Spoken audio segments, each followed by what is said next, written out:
धाराशिव जिल्ह्यातल्या आशा सेविका आणि गटप्रवर्तकांचं 5 महिन्यांचं मानधन थकले। थकीत मानधन मिळावं या मागणीसाठी जिल्हा परिषद कार्यालयासमोर धरणं आंदोलन करण्यात आलं। लाडक्या बहिणींच्या योजनेचा परिणाम मानधनावर होत असल्याचं यावेळी आशा सेविकांनी म्हटलं। मानधन न मिळाल्यानं घर कसं चालवायचं असा सवाल आशा सेविकांनी विचारला।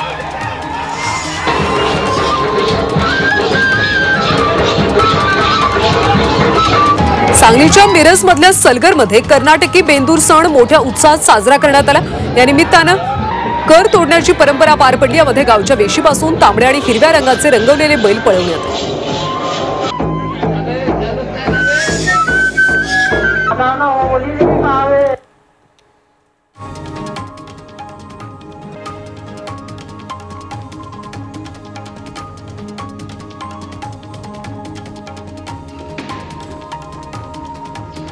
यवतमाळमधल्या उमरखेडमध्ये प्रहारच्या पदाधिकाऱ्यांनी वीज कर्मचाऱ्याला मारहाणीच्या कार्यालयात कोंडलं। ग्रामीण भागातला विद्युत पुरवठा 24 तासापासून खंडित असल्यानं प्रहारच्या पदाधिकाऱ्यांनी महावितरणच्या कार्यालयावर धडक दिली। लातूर महापालिकेअंतर्गत काम करणाऱ्या कंत्राटी सफाई कामगारांनी काम बंद आंदोलन केलं। कायद्यानुसार किमान वेतन, पीएफ, सुरक्षेची साधनं मिळावी या मागण्यांसाठी कामगार संघटनेनं काम बंद आंदोलन पुकारलं। तसंच मागण्या मान्य होत नाही तोपर्यंत शहरातल्या सफाईचं, स्वच्छतेचं काम करणार नाही असं आंदोलकांनी स्पष्ट केलं।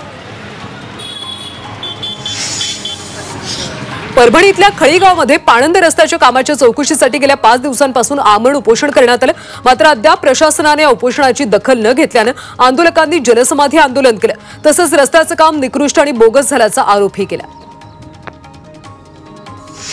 नगर विकास विभागानं नागपूर महापालिकेला प्रभाग रचनेचं प्रारूप तयार करण्याचा आदेश दिलेत। नागपूर महानगरपालिका निवडणूक 4 सदस्य प्रभाग पद्धतीनेच होणार असल्याचं आता स्पष्ट झालं।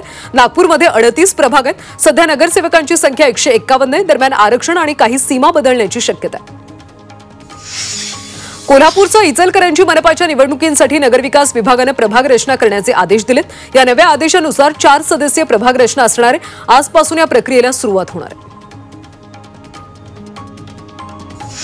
मुंबईमध्ये जुन्याच प्रभागानुसार निवडणुका होणार असल्याचं स्पष्ट झालं। त्यानुसार मुंबई महानगरपालिकेमध्ये 227 एकसदस्यीय प्रभाग रचना करण्यात येणार आहे।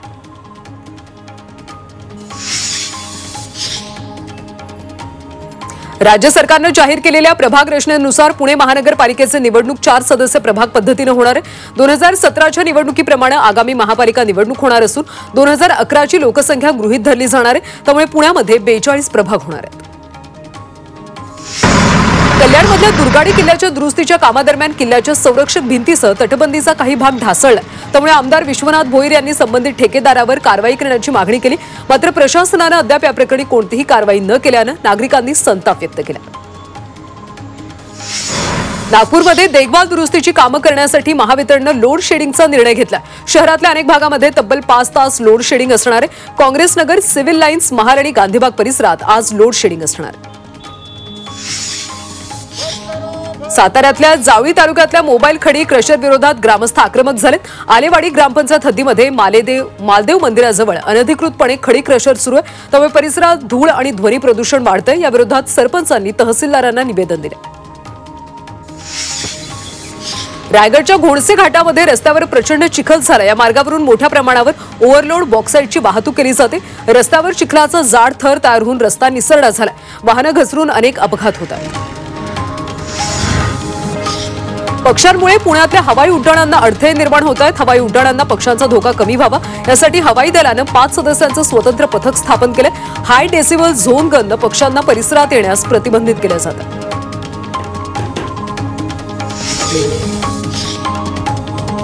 संभाजीनगरमध्ये जायकवाडी धरणाच्या पंपगृहात वारंवार बिघाड होतोय। पंपगृहातल्या बिघाडांमुळे शहरातला पाणी पुरवठा आणखी विस्कळीत होतोय। त्यामुळे नागरिकांनी तीव्र नाराजी व्यक्त केली। दरम्यान पाणी पुरवठा सुरळीत करण्यासाठी युद्धपातळीवर प्रयत्न सुरू असल्याचं महापालिकेनं म्हटलं। छत्रपती संभाजीनगरमध्ये एमआयडीसी परिसरात जागेला प्रचंड मागणी। स्थानिकांचं उद्योजकांकडून सातत्यानं एमआयडीसीकडे जागेची मागणी केली जाते। संभाजीनगरमधल्या 3ही एमआयडीसीमध्ये 40 एकर प्लॉट रिक्त असून त्यांची आगामी काळात टप्प्याटप्प्याने विक्री केली जाणार आहे।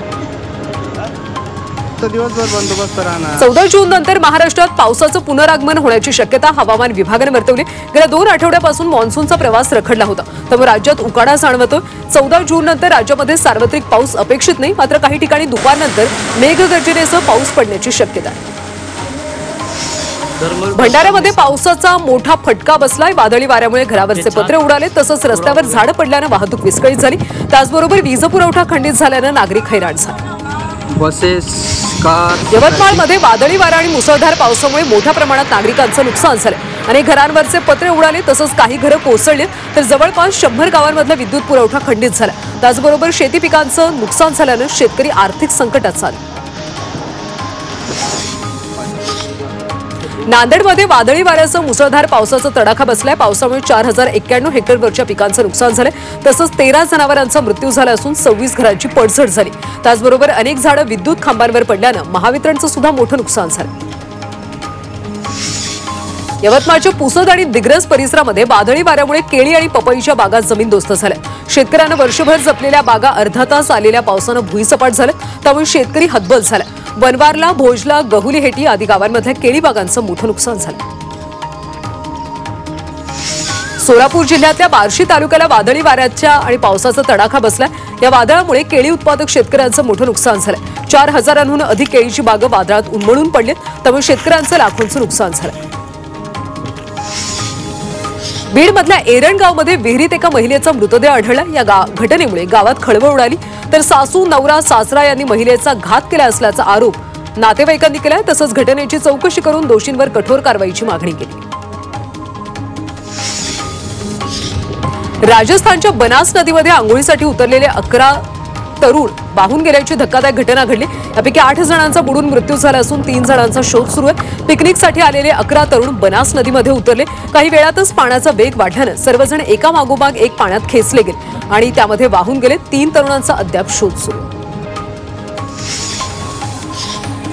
गेल्या महिन्यामध्ये नाशिकमध्ये झालेल्या पावसाचा फटका शेतीला बसलाय. नाशिक कृषी उत्पन्न बाजार समितीमध्ये पालेभाज्यांची आवक घटली. बाजारामध्ये आवक कमी असल्यानं बाजारभावानं उसळी मारली. कांदापात जुडीला सर्वाधिक 140 रुपये एवढा भाव मिळाला. मिस इंग्लंड मिल्ला मॅगीसह झालेल्या गैरवर्तनाची दखल काँग्रेसच्या ज्येष्ठ नेत्या सोनिया गांधी यांनी घेतली. तेलंगणामधल्या प्रमुख नेत्यांच्या निकटवर्तीय व्यक्तीकडे त्यांनी फोनवरून नाराजी व्यक्त केली. मॅगीबरोबर कथित गैरवर्तन करणाऱ्यांच्या विरोधात कारवाई का केली नाही, अशा बेजबाबदार व्यक्तीला पाठीशी कसं घालता, अशी कानउघडणी सोनिया गांधी यांनी केली.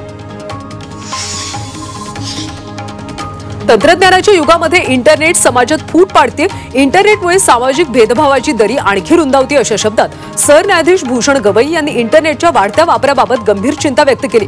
दरम्यान स्वयंचलित उपकरणांवर आंधळा विश्वास ठेवून चालणार नाही, असंही ते म्हणाले.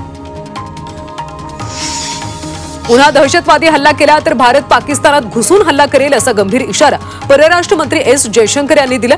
पहलगाम हल्ल्यासारख्या घटना घडल्या तर दहशतवादी संघटना आणि म्होरक्यांवर प्रत्युत्तरात्मक कारवाई केली जाईल, असंही त्यांनी म्हटलं. ऑपरेशन सिंदूरमुळे भेदरलेल्या पाकिस्ताननं 2025-26च्या अर्थसंकल्पात संरक्षणासाठी 20% अधिकची तरतूद केली. देशाच्या संरक्षण खर्चासाठी $9 अब्ज तरतूद करण्यात आली. पाकिस्तानचे अर्थमंत्री मोहम्मद औरंगजेब यांनी नॅशनल असेंब्लीमध्ये मंगळवारी अर्थसंकल्प सादर केला. चंद्रपुरातल्या राजोली रेल्वे फाटकावर मद्यधुंद व्यक्तीनं ट्रॅकवर लोळत रेल्वे गाडीला अडथळा निर्माण केला. यावेळी लोको पायलटनं गाडी थांबवून मद्यपीची धुलाई केली. या घटनेचा व्हिडिओ सध्या व्हायरल होतो. कर्नाटकच्या मुख्यमंत्र्यांना ईडीनं दणका दिलाय. ईडीनं सिद्धरामय्या यांच्याशी संबंधित 100 कोटींची मालमत्ता जप्त केली. म्हैसूर अर्बन डेव्हलपमेंट ऑथॉरिटी अर्थात मुडा कथित घोटाळा प्रकरणी ईडीनं ही कारवाई केली. पीएमएलए कायद्याअंतर्गत ही कारवाई करण्यात आली. बाबा सिद्दीकी हत्या प्रकरणाचा मास्टरमाइंड झिशान अख्तरला कॅनडात अटक करण्यात आली. पाकिस्तानी डॉन शहजादच्या मदतीनं झिशान कॅनडात पोहोचला होता, अशी माहिती मिळते. झिशानला लवकरच भारतात आणण्याची तयारी सुरू असल्याची माहिती आहे. राजा रघुवंशी हत्या प्रकरणी धक्कादायक माहिती उघडकीस आली. सोनमच्या समोरच राजावर पहिला वार करण्यात आला. राजावर पहिला वार विशाल उर्फ विकी ठाकूरनं केला होता.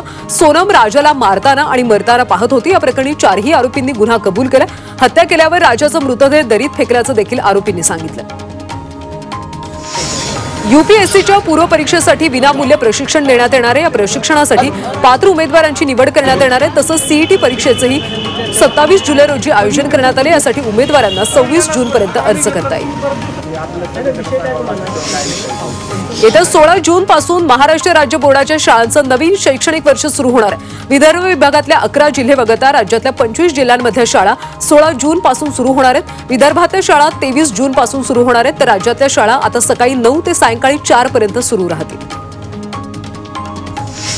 11वीच्या ऑनलाईन प्रवेश प्रक्रियेची अंतिम सर्वसाधारण गुणवत्ता यादी आज जाहीर होणार आहे. तरीही अद्याप ऑनलाईन प्रवेश प्रक्रियेत अडचणी येत असल्यानं विद्यार्थी प्रचंड हैराण झाले.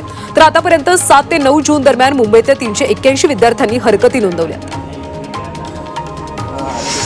कल्याणमध्ये अंमली पदार्थाविरोधात कारवाई करण्यात आली. या प्रकरणी ड्रग्जची तस्करी करणाऱ्या 3 जणांना अटक केली.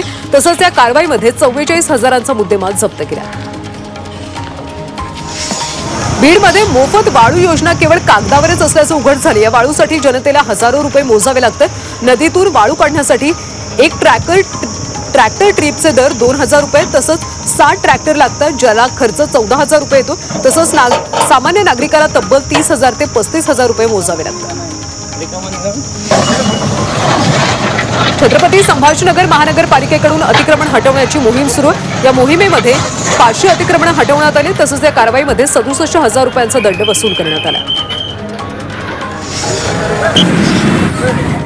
रत्नागिरीतल्या रस्त्यांवर वाहतुकीचे नियम शिकवण्यासाठी थेट यमराज उतरले.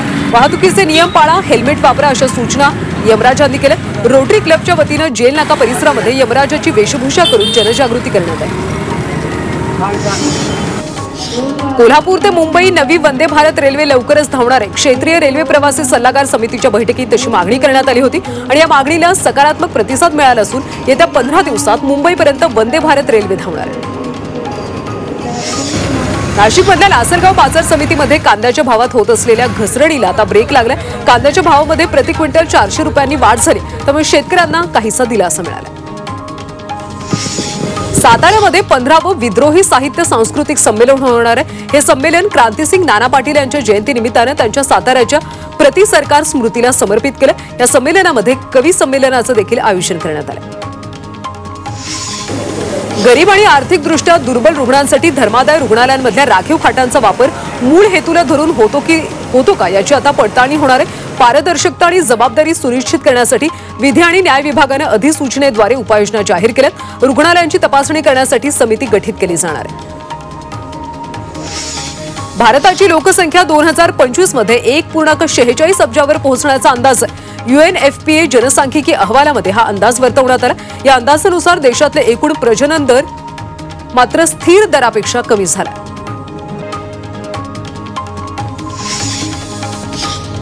राज्यामध्ये उष्णतेने नागरिक हैराण झाले. 3 ते 4 दिवसांपासून तापमान 40शी पार जात आहे. ब्रह्मपुरीमध्ये सर्वाधिक 43.5 अंश सेल्सिअस तापमान नोंदवलं गेलं, तर शुक्रवार नंतर पाऊस सक्रिय होणार असल्याचा अंदाज आहे. नागपूरमध्ये 43.6 अंश सेल्सिअस तापमानाची नोंद करण्यात आली, तर उकाड्यामुळे नागरिक प्रचंड हैराण झाले. तसंच बदलत्या वातावरणामुळे नागरिकांच्या आरोग्यावर देखील परिणाम होतो. त्यामुळे आता सर्वजण पावसाच्या प्रतीक्षेत आहेत. नाशिकच्या मनमाडमधल्या BPCL इंधन वाहिनीला छेद करून इंधनाची चोरी केल्याप्रकरणी कारवाई करण्यात आली. या प्रकरणी 7 जणांना अटक केली, तर 2 जण अद्याप फरार आहेत. या आरोपींनी एका तासात 4 लिटर इंधनाची चोरी केली होती. परभणीमध्ये दुचाकी चोरी करणाऱ्यावर कारवाई करण्यात आली. या कारवाईमध्ये 9 दुचाकी जप्त करण्यात आल्या, तसंच एका चोरट्याला अटक केली. भंडाऱ्यातल्या शिंगोरी शेतशिवारामध्ये अवैधरित्या वाळूची चोरी करणाऱ्यांवर कारवाई केली. या कारवाईमध्ये 3 ट्रॅक्टर आणि 18,18,000 रुपयांचा मुद्देमाल जप्त करण्यात आला. तसंच या कारवाईमुळे वाळू माफियांचे धाबे दणाणले. निफाडच्या पालखेड मिरचीचे या ठिकाणी चोरट्यांनी बार फोडून दारू लंपास केली. या चोरट्यांनी देशी विदेशी बनावटीच्या तब्बल 1 लाखाच्या दारूच्या बाटल्या चोरल्या. या प्रकरणी एका आरोपीला अटक केली, तर 4 आरोपी फरार आहेत.